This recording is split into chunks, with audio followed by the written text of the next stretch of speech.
কেউ বলছেন যে এই ধাক্কা যদি ডক্টর ইউনূস সামলাইতে না পারে, দ্রব্যমূল্যের ঊর্ধ্বগতি, বৈদেশিক বিনিয়োগ বন্ধের দিকে, তাহলে এই সরকারকে মানে পথ ছেড়ে দিতে হবে। যেকোনো সময় সরকার আপনার পতনের মুখে পড়ে যাবে, জনদাবিতে বিস্ফোরণ করবে, রাজনৈতিক দলগুলো আপনার এই গেমটা মোটামুটি খেলতে পারবে। বাট সকল কিছুর মধ্যে একটা বড় ধাক্কা হচ্ছে আপাতত নির্বাচনের আগ পর্যন্ত আমার মনে হয় না যার ইউনূস সরকারকে ক্ষমতা ছাড়তে হবে। একটা বড় বাঁচা তিনি বাইচা গেছেন। একটা চমলক্ষ ঘটনা ঘটে গেল। চলুন দেখি কি সেই ঘটনা। সালাম আলাইকুম।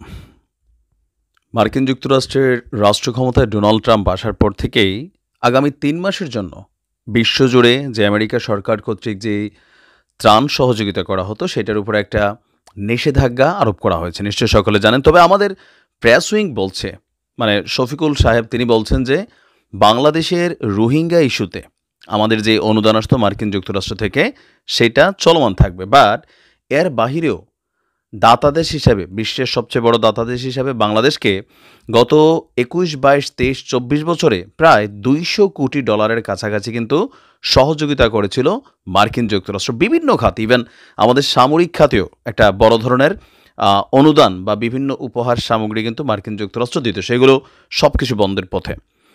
তার উপরে এই ডক্টর ইউনূসের সরকার আসার পর গণমাধ্যমের রিপোর্ট অনুযায়ী ৭১% বৈদেশিক বিনিয়োগ বাংলাদেশে কমে গেছে। মেইন কারণ হচ্ছে যে কোনো একটা রাষ্ট্রে যখন একটা স্থিতিশীল সরকার না থাকে, গণতান্ত্রিক সরকার না থাকে, তো যারা বিনিয়োগকারী সারা পৃথিবীর নামি দামি কোম্পানিগুলা তারা কিন্তু সেখান থেকে বিনিয়োগ বন্ধ করে দেন। আপনি যদি ধরেন ইউক্রেনের অবস্থান দেখেন, রাশিয়ার অবস্থান দেখেন, প্যালেস্টাইন থেকে শুরু করে ইসরায়েলের অবস্থান দেখেন, অনেক জায়গায় এই নামি দামি কোম্পানিগুলো কিন্তু আপনার বিনিয়োগ বন্ধ করে দেয়।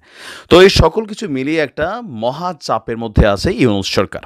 এর মাঝখানে বাংলাদেশের আরেক সহযোগী পার্টনার ইউরোপীয় ইউনিয়ন। মার্কিন যুক্তরাষ্ট্র যেদিকে হাঁটে আমরা জানি তার পিছনে পিছনেই ইউরোপীয় ইউনিয়ন হাঁটে। তারা নামে একটা আলাদা সংস্থা হলেও বেসিক্যালি আমেরিকার সিদ্ধান্তে তারা প্রভাবিত হয়। তো এখন এই মুহূর্তে বাংলাদেশের জন্য ইউরোপীয় ইউনিয়ন কোন পথে হাঁটবে?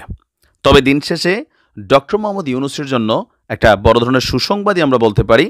কারণ ইউরোপীয় ইউনিয়নের যিনি ইউরোপীয় কমিশনের যিনি প্রেসিডেন্ট আছেন উর্সুলা ভন ডার লেয়েন, তিনি একটা খোলা চিঠি পাঠিয়েছেন ডক্টর মোহাম্মদ ইউনূসকে। আর এই চিঠির যদি পরিভাষাটা আমরা মোটা দাগে বলি যে আপনি কোনো টেনশন করেন না, আমরা আপনার সাথে আছি। বাংলাদেশের সঙ্গে চলমান যে সহযোগিতা ইউরোপীয় ইউনিয়নের বিভিন্ন রাষ্ট্রগুলোর, এই সহযোগিতা অব্যাহত রাখার আগ্রহ প্রকাশ করেছে ইউরোপীয় ইউনিয়ন। আর এই ইউরোপীয় কমিশনের president Ursula von der Leyen তিনি আপনার একটা খোলা চিঠি পাঠিয়েছেন আমাদের সরকারকে। আর এই তথ্য জানিয়েছে কে? প্রধান উপদেষ্টার প্রেস উইং থেকে পাঠানো এক বিবৃতিতে এই তথ্য আপনার সামনে এলো। তিনি বলছেন যে বাংলাদেশের সঙ্গে চলমান সহযোগিতা অব্যাহত এবং নতুন অংশীদারিত্ব যেই তৈরির সম্ভাবনা আছে সেটা ইউরোপীয় ইউনিয়ন মূল্যায়ন করছে। তন্মধ্যে একটি সম্ভাব্য ব্যাপক অংশীদারিত্ব এবং সহযোগিতা চুক্তি সইয়ের বিষয়েও এখানে আলোচনা হয়েছে।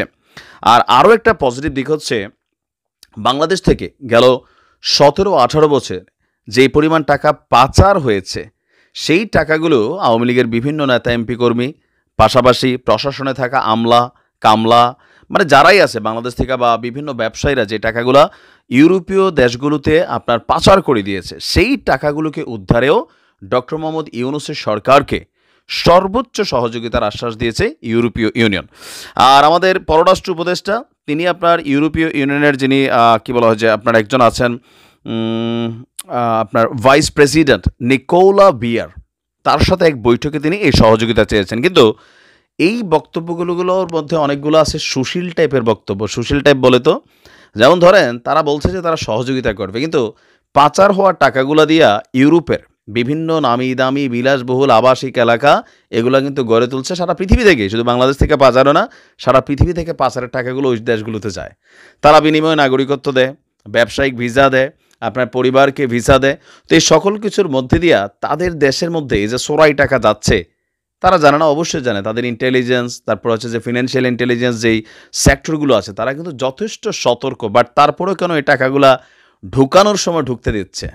অস্বাভাবিক ট্রানজ্যাকশন। আমরা যারা একটু ভালো দেশগুলোতে বসবাস করি, আপনার অ্যাকাউন্ট থেকে আপনি যদি একটা অপরিচিত অ্যাকাউন্টেও সামান্য কিছু লেনদেন একটু 19-20 হয়, তাহলে দেখবেন যে আপনার কাছে ব্যাংক থেকে ফোন আসে, মেসেজ আসে। তো সেই ক্ষেত্রে একটা হিউজ টাকা যখন যেকোনো মারফতে, এগুলো তো একটা চ্যানেলের মাধ্যমে ঢুকে, ব্যাংকিং চ্যানেলকে ফলো করেই ঢুকে, তাই না? তখন তারা কেন আটকায় না?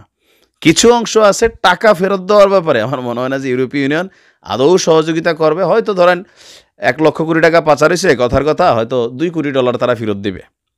আপনারা দেখাবে যে ভাই দেখো আমরা তোমাদেরকে সহযোগিতা করছি। বাট এর বাইরে উন্নয়নমূলক এবং বাকি যে সহযোগিতাগুলো আছে, লাইক ভিসা ইস্যু বা ধরেন বিনিয়োগ ইস্যু, বিশেষ করে বাংলাদেশে বিনিয়োগ ইস্যুর ব্যাপারে হয়তো তাদের যে নামি দামি কোম্পানিগুলো আছে তারা যেন বিনিয়োগ করে, বা তাদের সরকার থেকে মাঝে মাঝে ওই যে ধরেন কি বলা হয় শব্দটা বাংলা ভাষায়, দান দক্ষিণা আসে, এগুলো আসলে অব্যাহত থাকবে। বিশেষ করে রোহিঙ্গাদের নিয়ে এই মুহূর্তে সরকারের একটা বড় মাথা ব্যথা, বা বাংলাদেশের জন্য আমরা কিন্তু এগুলাকে কনসার্ন করি না, কিন্তু আপনি দেখেন এই দেশে প্রায় 15 লক্ষ রোহিঙ্গা বসবাস করছে। তাদের খাওয়া দাওয়া, তারপর হচ্ছে আবাসিক, চিকিৎসা, শিক্ষা, তাদেরকে কন্ট্রোলের জন্য প্রশাসনের মানে যেই ব্যাগ পেতে হয় বা রাষ্ট্রের একটা হিউজ টাকা খরচ হয়, এইটা নিয়ে কিন্তু একটা বড় ধরনের ধাক্কা ট্রাম্প প্রশাসনের ঘোষণার মাধ্যমে আমরা দেখতে পাচ্ছি। যদিও আমাদের সরকার বলছেন যে আমেরিকা ইউএস এইডের মাধ্যমে এই সহযোগিতা অব্যাহত রাখবে, কিন্তু ভারতীয় গণমাধ্যমগুলো, আবার আমাদের দেশের কোনো কোনো গণমাধ্যমে কিন্তু বলছে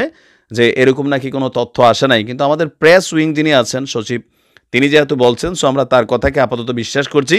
আর যদি জনগণকে মূর্খা বানাই থাকে সেটাও কিন্তু সামনে চলে আসবে।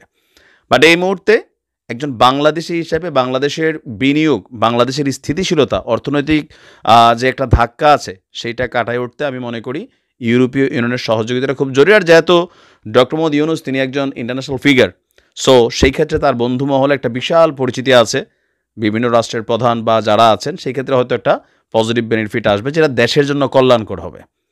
তো যাই হোক, দেখা যাক কি হয়। ভালো থাকুন। আসসালামু আলাইকুম।